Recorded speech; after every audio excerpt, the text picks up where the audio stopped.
Hello மக்களே! இன்னைக்கு தாமரை தண்டு வச்சு ஒரு சூப்பரான ரெசிபி வந்து பார்க்க போறோம். இந்த ரெசிபிய நீங்க கடையில வாங்கி சாப்பிட்டீங்கன்னா, மினிமம் ஒரு ரூ. 500 ஆகும். தாமரை தண்ட நல்லா வாஷ் பண்ணிட்டு, தோல் எல்லாமே சீவி எடுத்துருங்க. நல்லா மெல்லிசா இந்த மாதிரி கட் பண்ணி எடுத்துக்கோங்க.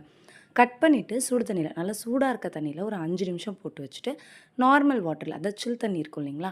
அதில போட்டு ஒரு தடவ அலசிட்டு, வேற ஒரு பாத்திரத்துக்கு மாத்திருங்க. தண்ணி எல்லாமே எடுத்துட்டு இன்னொரு பாத்திரத்தில மாத்திக்கலாம். தேவையான அளவு உப்பு, ரொம்ப ஜாஸ்தியா உப்பு சேர்க்கக்கூடாது. கொஞ்சமா உப்பு சேர்த்துக்கோங்க.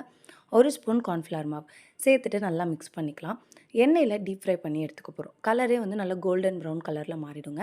இதில லைட்டா உப்பு, பெப்பர் தூள் தூவி சாப்பிட்டிங்கன்னா, செம்ம கிரிஸ்பியான ஒரு ஈவினிங் ஸ்நாக் ரெடி ஆயிடும். கண்டிப்பா ட்ரை பண்ணி பாருங்க.